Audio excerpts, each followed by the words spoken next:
Attack Titan Origin, the most important Titan in the story of Attack on Titan, explored. Shonen anime often has plot-driven characters. Characters that develop as a result of their circumstances within the plot are quite often the norm. And this is the norm that the Attack Titan, or rather, Eren Yeager, shatters. Although the story of Attack on Titan starts off as a war between helpless humans and creepy but gigantic zombie-like creatures called the Titans, it gradually progresses into something much more. This is all because the Attack Titan himself puppeteers all the events across centuries. It is the realization of this truth and its impact on the world that makes us think that the show should have just been called Attack Titan instead. But before diving into the content, we have a very small request to our viewers. Like and comment on our content, and press the bell icon to be notified whenever we upload. We would be very grateful for you, and we hope that we can bring you the very best nerdy content. So, without further ado, let's get right into this video.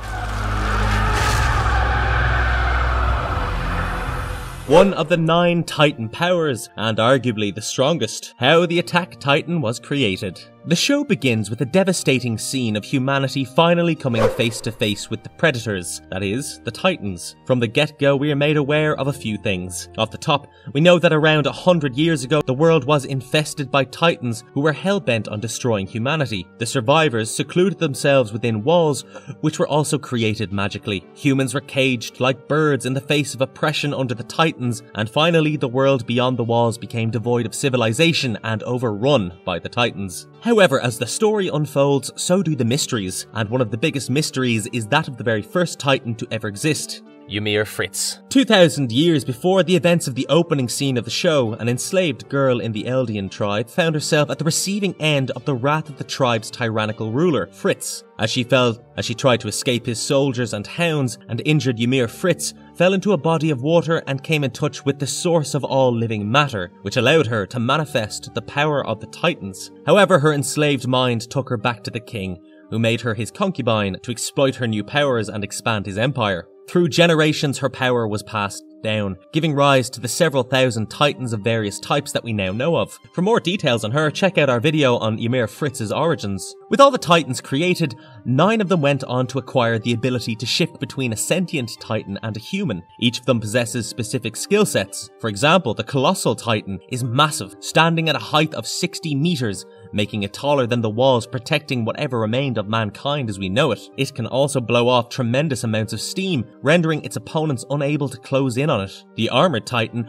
has a hardened body, making it a sturdy Titan that is perfect for defense and protecting others. It can also transfer its consciousness to other parts of its body and continue living despite its vital spot, which is the nape of its neck, being harmed. Beast Titan resembles a beast, in this case a monkey or an ape. It can also control the other pure Titans, i.e. the Titans who cannot shift and are basically buffoons, without any intelligence at all, although the ability to control can be attributed to the wielder of royal blood. The female Titan is unique in the sense that it has the ability of several Titans, albeit to a lesser extent. It can summon Titans like the Beast, and harden its body like the Armored Titan. It is also known for its speed and agility. The Jaw Titan sticks to its reputation as the Titan that can break anything with its jaws, including the hardening created by the other Titans. The Cart Titan is used for locomotion. Known for its resilience, the wielder of the cart can stay in its Titan form for way longer than other Titan shifters. The Warhammer Titan can use its hardening to create different weapons and attack its opponent. It can also encase itself like a hardened shell and keep the wielder's body away from the scene of battle and thus protect it. The Founding Titan can manipulate and erase the memories held by the descendants or other subjects of Ymir Fritz. However, one needs to be of royal blood to access this power. On the flip side, with one of the kings, Karl Fritz, denouncing war due to Eldia's war crimes, the members of the royal family found themselves shackled by the vow, preventing them from accessing the true power of the founder. In fact, the walls protecting mankind were made of hardened colossal Titans, and the founder could undo it, letting the Titans destroy the world in the catastrophic events called the Rumbling. And finally, we have the star of today's video, the Attack Titan. Staying true to its name, the Attack Titan is impeccably good at one thing: attacking. If the Armored Titan is focused on defense, then the Attack Titan is focused on offense. What makes it unique is the fact that that while every other Titan can look into memories of its past wielder, the Attack Titan can look into the memories of its future wielder, traveling back and forth in time within the paths. What's interesting here is that the ability to attack is actually not an ability that comes with inheriting the Attack Titan. This is a Titan that has always sought freedom and gone against the grain for its cause, but it does so because of its final wielder, Eren Yeager. Although the bodies of the Titans were created by Ymir Frith in the paths, who would use what looked like sand to put the anatomy of the Titans together over hours and hours, which was mere seconds in the physical realm, the Attack Titan gets its personality from Eren Yeager, who often travels back and forth across the memories to influence its past wielders. The Titan historically sought freedom because Eren seeks freedom over everything else, and not the other way around.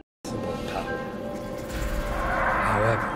at her young age, an unexpected emergence and an unlikely ally, the Attack Titan's first appearance. The first episode witnesses the death of Eren's mother, Karla Yeager, in the hands of a smiling Titan. As Eren witnesses the horrific moment, he swears revenge upon the Titan, 100% determined to eliminate every single Titan from the face of the earth. He hates Titans so much and so passionately that he exclaims that he wants to kill every single Titan with his bare hands. Needless to say, the expression sounds way too exaggerated, especially coming from the mouth of a 10-year-old boy living in a world that uses useless archaic cannons against the undefeatable Titans. With the military divided into three factions, namely the Survey Corps, the Garrison and the Military Police, Eren joins the Survey Corps, as they are the faction responsible for venturing outside of the walls to kill the Titans and learn more about them. Eren enrolls in the Corps at the age of 15 alongside his friends Mikasa and Armin and trains to be a scout. The fifth episode is particularly important as it's the day when the Titans attack once again, this time in the district of Trost. The reappearance results in a massacre, with an overwhelming majority of soldiers dying in the advent of the hopeless battle. Meanwhile, Eren's best friend Armin suffers from his lack of physical prowess and confidence, which gets exaggerated when everyone within his subunit, barring himself, falls prey to the Titans. While he believes that he does not deserve to live over the others, a Titan closes in on Armin and almost eats him, until Eren saves him from the Titan's mouth. However, Eren himself gets eaten by the Titan as its jaws chop off his arm, while Eren goes down to the Titan's stomach as a not-so-hearty lunch. Anime is no stranger to killing off its main protagonists, only to revive them later. Yuji Itadori from Jujutsu Kaisen died and came back to life. Naruto and Sasuke died, kind of, and came back to life. Goku keeps on dying and coming back to life, so you get the drill. The same fate awaits Eren Yeager as he manages to survive within the stomach of the pure Titan, specifically because someone decides not to chew. But before we go further ahead, let's go back to a snippet from the second episode. Before the Titans had attacked, Eren had already decided to join the Survey Corps, which his mother was dead against. However, his father Grisha Yeager heard Eren's desire and promised to show him the secrets that lay in his basement office after returning that day. Following the death of Eren's mother, his father met him and injected something into his bloodstream. Eren's memory of the event was extremely dodgy and sparse, giving away the fact that it had been tampered with. What had happened in reality was that his father, who originally came from the outside world of Marley, was the wielder of the Attack Titan. However, he needed the founding Titan as well, which lay in the hands of the island's royal family and was wielded by Frida Rhys. Grisha infiltrated the Rhys chapel and killed the members of the family except Rod Rhys. He acquired the founding Titan and then injected the Titan fluid into Eren's body. As such, Eren turned into a pure Titan, and with Grisha as the only person present in front of him, Eren ate his father. However, eating his father resulted in Eren acquiring both the Attack Titan and the founding Titan, thus making him a Titan shifter. With his memories of the event almost gone, Eren had forgotten about what had happened and continued on with his life. Of course, Grisha wanted Eren to eat him to gain the Titans. He also left the key to his basement with Eren, as he found it wrapped around his neck like a pendant. Coming back to the day of the attack on Trust, Armin had to eventually reveal the truth about Eren's death to Mikasa, who has previously been saved by Eren from sex traffickers after her parents were killed. Hopeless and devoid of a home following the death of her family, Mikasa had found another family with the Jaegers, but she lost her family again as Eren's parents died, leaving her with no one but Eren. Of course, Armin was her friend as well, but Eren was her family, whose actions had taught Mikasa to fight and keep living. However, while fighting the Titans, she soon reaches a point where her sword is broken and she is out of fuel to move her vertical maneuvering equipment. With no one to live and fight for, Mikasa gradually begins to give up while a Titan approaches her. But in the end, she is reminded of all the good things, about how the world is cruel and yet so beautiful, and she raises her broken sword once again, despite the situation looking hopeless for her. To her surprise, she is saved from death once again, this time not by a 10-year-old angsty boy, but a Titan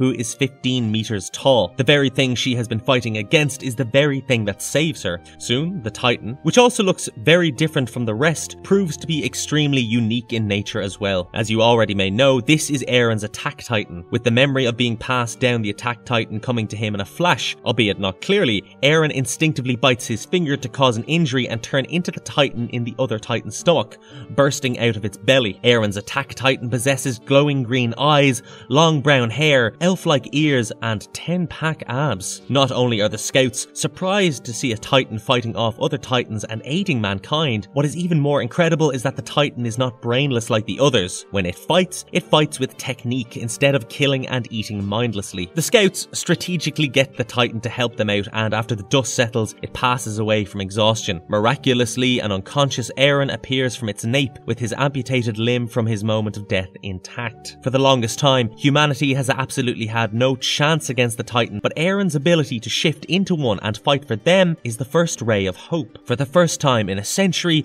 humans realize that they have a chance and that they do not need to spend their lives as birds in a cage being hounded by predators trying to break in. Of course, this comes with its complications, as Aaron does not have control over the Titan's mind from the very beginning. Not only does it hurt Mikasa once after losing control over itself, the military higher-ups are also worried about Aaron being an enemy to them. Meanwhile, the wielders of the colossal, armoured and female Titan, who had come from the outside of the walls to attack the island as per military orders from Marley, know exactly what is going on. They have been sent to the island of Parathi to retrieve the founding Titan. However, they do not know that Aaron has the founding Titan as well. The definition of paying back your enemies with their own coin. How the Attack Titan became the Survey Corps' ace in the hole. The first season of Attack on Titan introduces us to several important characters within the higher ranks of the Survey Corps. Squad captains Levi and Hangji Zoe, alongside Commander Erwin Smith, become some of the key players in the game who met with Aaron. Out of them, Hangji was the one who would direct the experiments and research on the Titans. In fact, she was overly passionate about this aspect of her job, very much like a mad scientist. Naturally, she tried to understand Aaron's Titan more and more, and was the biggest contributor to Aaron being able to wield it in the future, as he would do his Titan training under her vigilance. For his first task, he had to carry a boulder to close the wall opening created in Wall Maria on the day of the first attack. The experiment was not smooth, but thanks to Armin's pep talk and Mikasa's Titan chopping skills, Aaron was able to accomplish this task, marking humanity's first big win against the Titans.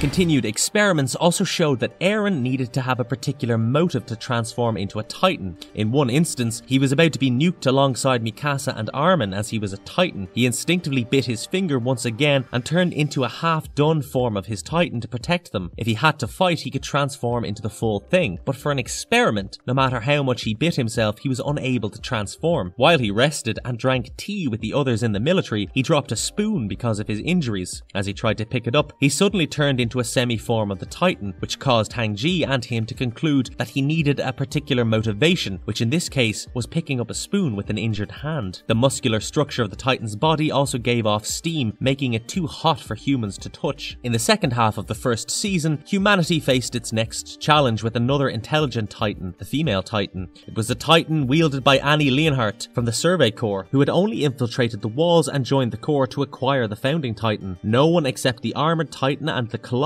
Titan knew that she had come from Marley. In fact, they didn't even know that a world existed outside the walls, or that they were an island nation or a race of people called the Eldians. Moving on, the second last arc of Season 1 was dedicated to the female Titan's attack on the Forest of Giant Trees. The scouts took to those forests, since the giant trees allowed for efficient usage of their vertical maneuvering equipment. Aaron was added to Levi's squad, where he was being protected by the other Titans while they were running away from the female Titan, who was charging around them. Around that time, Levi's squad asked Aaron to keep the faith in them, while Aaron wanted to transform and fight the Titan. When Levi witnessed this, he alluded to how dangerous Aaron as a person was, devoid of his Titan. He was the type who would always charge straight in with little to no control, like a monster. What came off as a cool dialogue would later go on to be something that was very on brand for Aaron and his uncontrollable rage and thirst for freedom. Unfortunately, Aaron decided to trust the squad members, who were soon squashed and destroyed by the female Titan. While Levi had to cope with the loss of his squad, Aaron Eren fell victim to his own decision of not giving in to his violent tendencies and soon transformed into the Attack Titan. Previously, he had trained with Annie, who was an expert in martial arts and had impeccable technique. As the Attack Titan fought the female Titan without knowing who it was, Eren cracked the code when the female Titan took the same stance as the one that Annie would take before her move. However, before he could say anything, she knocked him out. He was later saved by Mikasa and Levi, and in the last arc of the season, Armin, Mikasa and Eren finally cornered Annie using clever tactics and by pretending to play dumb. Annie's Titan was able to transform, however, while everyone was within Wall Sheena. On the other hand, debris had collapsed on Eren, who was unable to transform after getting the confirmation that his enemy was someone he trusted. To motivate him, Armin mentioned how to fight a monster, he would need to let go of his humanity and become a monster himself. Mikasa herself expressed her belief in fighting for a beautiful yet cruel world, and ultimately Eren found his zeal once again, but not in the way you would think. If you did not know about the Titans being the problem here, you would think that Eren was a maniac of the worst kind. With the motivation to kill as brutally as possible in the face of the world's cruelty, Eren was finally able to transform into a Titan and battle Annie. The battle soon turned out to be extremely detrimental for people living within Wall Sheena, as the Titan shifters fought one another with no care for the lives of civilians. While Annie's female Titan was more capable, skilled, intelligent and efficient compared to Eren's Attack Titan, she soon became prey to his berserker rage. He seethed and tried to destroy her with all of his might, while expressing his thirst for destroying the world and everything in it. This was one of several events that made viewers question Eren's strange motives, and looking back now, everything makes more sense than ever, but more on that later. Ultimately, Eren tried to rip Annie away from the nape and eat her, but she crystallized and entered a state of comatose to protect herself and go back home to her father. In the 6th episode of the show's 2nd season,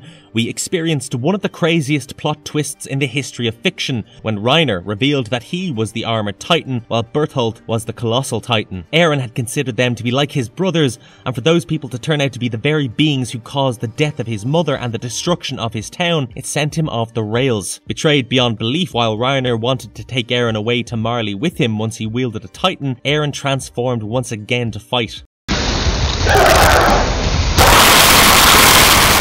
We know that in terms of attacking strength, the Attack Titan is more capable than the Armored Titan. However, the Armored Titan excels in defense with its hardening, which means that the scouts couldn't hurt it with their stones and bare attacks aren't useful. As such, Eren had to resort to the tactics he had learned from Annie. With grips and locks, he was able to rip off some of the armor, while Mikasa incapacitated the back of his knees, since they were kept free to help the Armored Titan in being mobile. As the battle neared its end, with the victory leaning towards Eren, the Colossal Titan dropped itself on them to save the Armored. Ultimately, they were able to abduct both the Attack Titan and the Jaw Titan, whose wielder was also known as Ymir, but that's a different story that we have covered in our Ymir video. Eren and Ymir were taken to the forests of giant trees, and their maneuvering equipment was taken to prevent them from escaping. With Eren heavily injured and devoid of limbs, his body was too focused on regenerating, leaving him unable to transform and attack. Around this time, he was subjected to a conversation between Reiner, Bertholdt and Ymir, which seemed to be saying things that made absolutely no sense to Eren. Of course, at this point, he knew nothing about the outside world and Marley, so to him everything was gibberish, especially with the other three speaking very vaguely without any specifications. In one instance, they mentioned the Beast Titan who had appeared in the beginning of the season, as they referred to him as a monkey. Interestingly enough, Eren seemed to not know what a monkey was,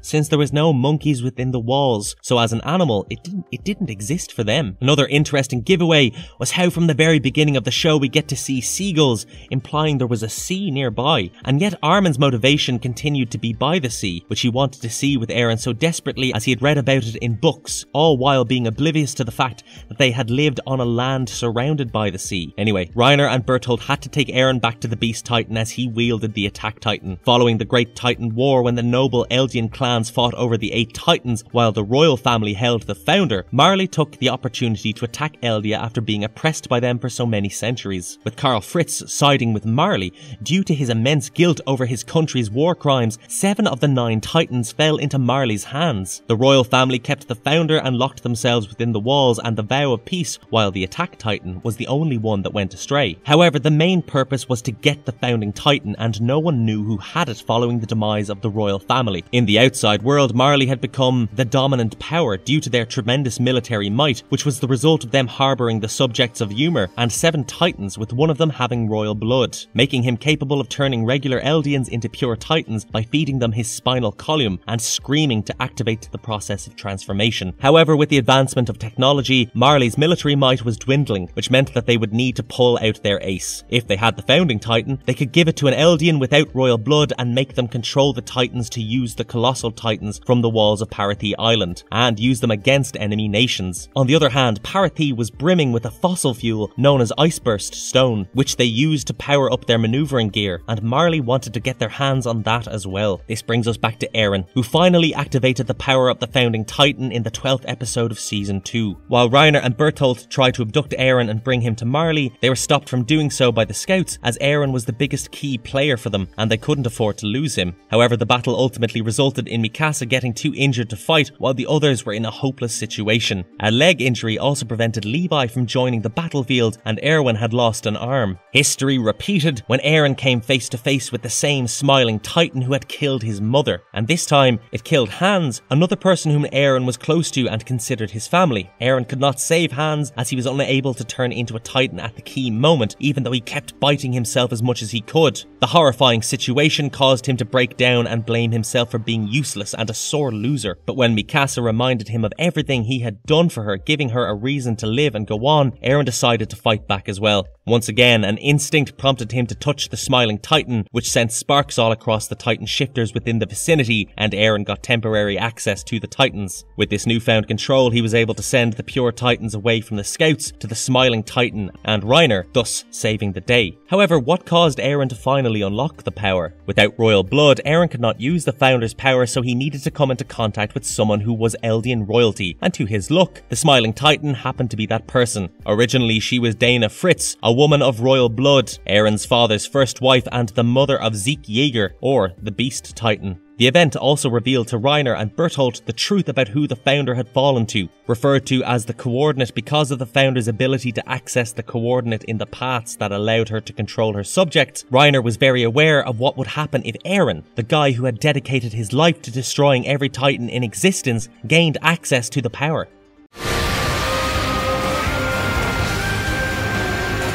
A tragic truth lost in the sea of memory, and a greater tragedy put into motion, how Eren became the Attack Titan. Season 3's Uprising arc shifted from a fight between humans and titans to a fight between humans and humans. Several mysteries unfolded in this arc as it was revealed that the original royal family within the walls was Rhys, as they had changed their last name from Fritz to go incognito. Meanwhile, the Fritz king on the throne was just their puppet. This also meant that Historia Rhys was their queen, especially with her sister Frida being dead. Historia had lost all memories of Frida, as she had erased her memories using the power of the founder. However, with Rod Rhys being one of the two Rhys alive, he wanted the founder back and as such had Eren and Historia kidnapped. His plan was to turn Historia into a pure titan and make her eat Eren, and thus Eren was shackled. While both Eren and Historia were dead against the plan at first, a touch from both the royal members rejuvenated some old memories. Titan shifters can probe into the memories of their Titan's previous wielders, and in the case of the founding Titan, they need to come into physical contact with someone with royal blood. While Dana Fritz was a pure Titan which had given Eren access to the coordinate, Historia was not a Titan. As such, her touch would not give Eren access to the founder's powers. However, it did give him access to Frida Rhys's memories, dating back to the day at the Rhys Chapel when Grisha attacked them. As a doctor, it was Grisha's duty to save lives, not take them. However, as desperation approached, Grisha infiltrated the chapel and turned into the Attack Titan. Frida turned into her Titan as well, and the two shifters fought, but it ended with Grisha's victory, who ate Frida, and you know how the rest goes. The moment turned Eren's mind as he decided to give himself up to repent for the sins of his father, who seemed to have killed people, including children, for the same power that was passed down to Eren. As Eren believed that he did not deserve this power, he wanted Historia to turn into a Titan and eat him, hoping to undo his father's mistakes. Fortunately, Historia was tired of Eren's whiny behaviour as a crybaby and broke the vial of Titan fluid as she headed to free him. Meanwhile, the scouts had infiltrated the chapel to rescue Eren and Historia. With the vial broken, however, Rod Rhys licked it off the floor and turned into the most grotesque pure Titan that has ever existed throughout the course of the story. As the scouts entered the room with Eren and Historia, Rod Rhys's transformation into a 120-meter tall Titan was breaking the Foundation apart. Previously, Eren could not perform the feat of hardening as Reiner and Annie could, and with Hanji he had been working on it as they intended to seal the holes created in the inner and outer walls of Wall Maria. Doing so would make it possible for people to inhabit Shiganshina once again, as the other walls had gotten too crowded from immigration. They also needed the land back for agriculture. It wasn't until the arc with Rod Reese that Eren gained this ability, and it only happened because Eren's eyes fell on the container that held the Titan fluid vial. To his surprise, there was a vial specifically for hardening, the ingestion of which allowed Eren to harden his body and save his peers. He would later use this ability to seal Wall Maria in the Return to Shiganshanga arc, which is arguably known as one of the best arcs in anime. Of course, it seemed too easy that ingesting the fluid would result in a Titan acquiring an ability, but as you may already know, Marley had previously made advancements in Titan science and knew what they needed to do to power up Titan shifters and use them in wars. In fact, it was these repeated experiments that had given the shifters their abilities, allowing different shifters to manifest different powers. Cut to the Return to Shiganshina arc, where Eren battled Reiner once again and defeated him once over. The arc basically saw Reiner getting defeated over and over and over again, either by Eren or by the scouts, who had developed special spears to take down the armored Titan. In fact, Mikasa entering his mouth and throwing a spear to bring him out went on to become a memory that would haunt Reiner in the future. The arc also proved how Reiner was not just the armored Titan, but also the plot armored Titan. Mangaka Hajime Isayama stated that Reiner was his favorite character.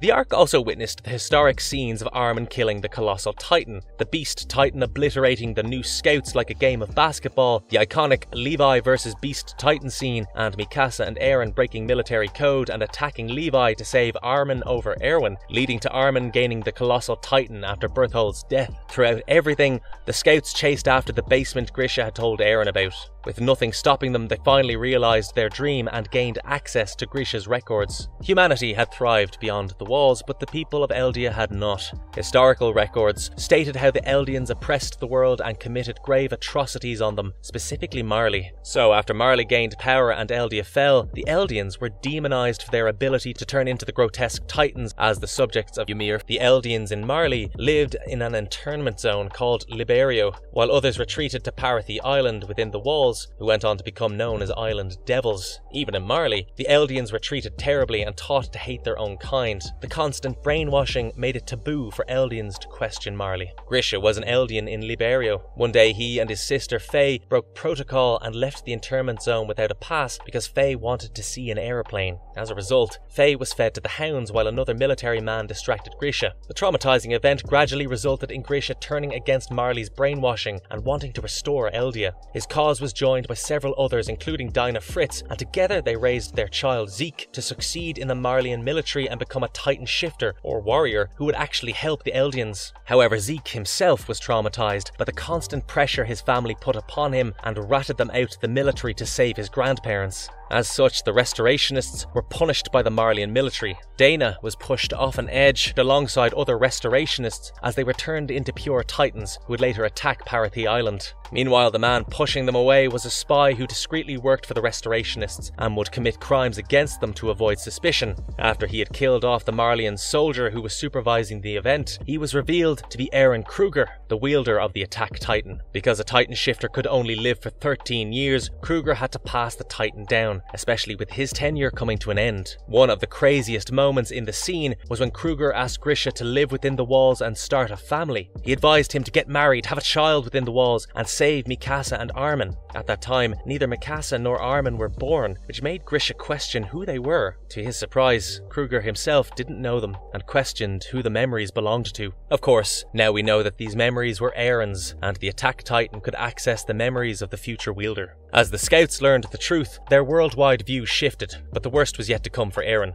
And it came during a crucial moment when Historia had been crowned as the Queen. While the scouts paid their respects by kissing the Queen's hand, the action brought Eren into contact with a royal member once again, and within that split second, he got a glimpse of the day his father killed the Reese. Although no one got to know what Eren had seen, neither his friends nor the readers nor the viewers, that moment marked a ginormous turning point for Eren as a character, changing the course of the story. So much so that Season 4 felt like a new show altogether, as Attack on Titan changed the genre and the roles were ultimately reversed. While the Season 1 poster showed us Eren standing behind the walls while the colossal titan appeared from behind it, the Season 4 poster showed us Reiner standing behind the big buildings of Marley, while Eren's attack titan appeared to destroy everything, turning himself from the prey to the predator. Is that... yeah! A declaration of war, a symbol of restoration, and the beast that marks the beginning of the end. How the Attack Titan played a key role in the setup of the rumbling. In Season 4, a 19-year-old Eren smuggled himself into Marley as a casualty of their war against the other countries. With half of his leg amputated, one eye taken out, long hair and a wispy beard, Eren posed as Kruger, a man in the hospital who had to deal with war PTSD. After coming into contact with Falco, Eren used him to send letters about his whereabouts to his friends back in Parathi, while Falco believed that he was just sending mail to his family in Marley. Poor boy had no chance of knowing that this was Eren Yeager, who was infamous across Marley for possessing the Attack Titan and the Founding Titan. Dubbed a monster, Marleyans and the world considered Eren to be the greatest threat to the world, as he had the power to activate the Rumbling, which is an event that releases hundreds and thousands of colossal titans from the hardened walls of Parathi, allowing them to trample the world and destroy everything and everyone beneath their feet. Meanwhile, Willy Tybur from the Tybur family, who held the Warhammer Titan, declared war on Parathi in the presence of the heads of various countries and Marley's military, while Eren had just revealed his presence in Marley to Reiner. At this point, Eren told Reiner that he finally understood him. He finally understood why Reiner committed war crimes against Parathi. It was because he had no choice but to simply comply. Similarly, Eren was then in the same position. He had no choice because this was a world that was hell-bent on exterminating Parathi and its people, and Eren had to fight back. He had to keep moving forward until he destroyed all his enemies. From day one, Eren's goal was to attain freedom. He used to think that beyond the walls there was a sea, and beyond the sea that there was freedom, but when he learned the truth, he realized that beyond the sea there were more enemies, making him ask whether defending all of their enemies would help them be free or not. It wasn't even a situation where Parathi would keep to themselves and not attack Marley, because Marley would attack Parathi anyway. And so, the moment Willy Tybur declared war on Eren Yeager and Parathi, Eren transformed into the Attack Titan, breaking the podium where Tybur stood, and attacking in retaliation to Marley's declaration of war.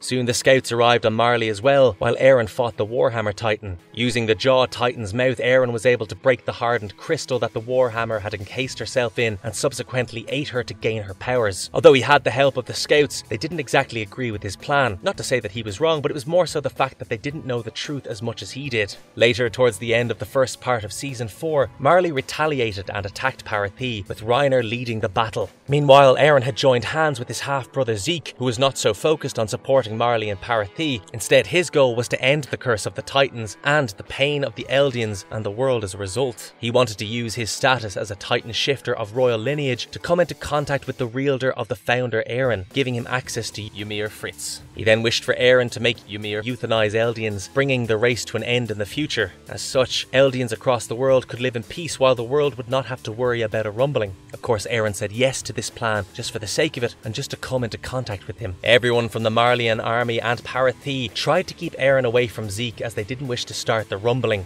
Meanwhile, the faction of Jaegerists, that is, the ones who supported Eren, did everything they could to bring the two together. So when Gabi shot Eren's head off, Zeke used his catching skills to grab the decapitated head, thus bringing the two brothers together in the paths. Eren soon revealed that he had no intention of euthanizing the Eldians and instead wanted to free them. While Zeke took him down memory lane of their past memories, Eren decided to take control and thus showed Zeke who the boss of the game truly was. And this took us back to the day that Grisha told Eren that he would show him the basement. However, the scene clearly depicted how Grisha was not saying this to the 10-year-old. Instead, he was facing the 19-year-old Eren and Zeke with his key pointing towards them. But the turning point was when they returned to the memory of the day at the Reese Chapel where Zeke witnessed Grisha come close to killing the Reese family. However, Grisha ended up giving up on it, claiming that he was a doctor and couldn't take lives. In possibly the greatest plot twist of the show, the grown-up Eren, that is the one who was travelling through the memories with Zeke, approached his father and coerced him into killing the Reese family, attacking his sentiments and calling for him to avenge his people, his sister Faye, and his wife Dana. In fact, it was this revelation that Aaron had witnessed when he kissed Historia's hand. It had caused Aaron to realize that he was the key player in the game all along. As Levi had said, he was the monster himself, not the Titan. The Attack Titan had the reputation for always charging forward and seeking freedom because it was Aaron. He was born this way, and he was special because he was born this way. His character was not a product of his circumstances. The circumstances were a product of his character. He had manipulated the minds of every single Attack Titan that had come before him. And so this was the only Titan that never fell into Marley's hands. And this was why Aaron Kruger had mentioned Mikasa and Armin to Grisha. Imagine Grisha's surprise when a kid Aaron told him about making a new friend called Armin, or when he learned that Mr. Ackerman's daughter's name was Mikasa.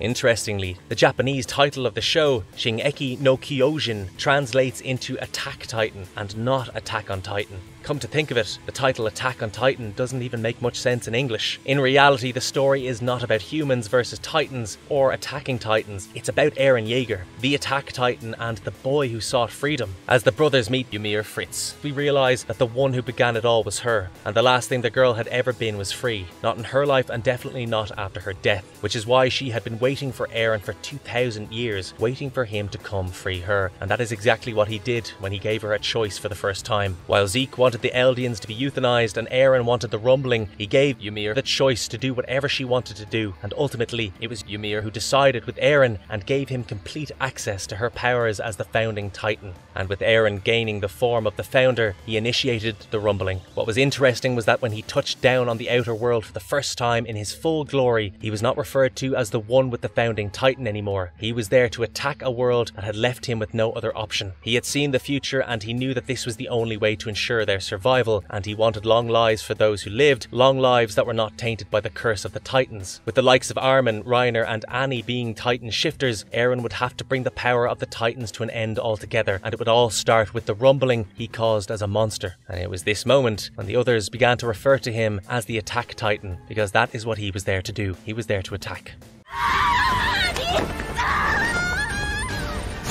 Marvelous verdict. Remember when he said that he wanted to kill every single one of them, and how he'd wanted to destroy the world and everything in it? Now this is what he was talking about. The man literally manipulated himself, staged the death of his own family to force his younger self into entering a state of wanting revenge, and orchestrated everything behind the scenes from beginning, giving his Titan the very personality that it's known for. With that, today's video comes to an end. What did you think of the Attack Titan? Did you enjoy this video? Well, if yes, then don't forget to like and comment down below. Until then, goodbye, have a good one and be safe.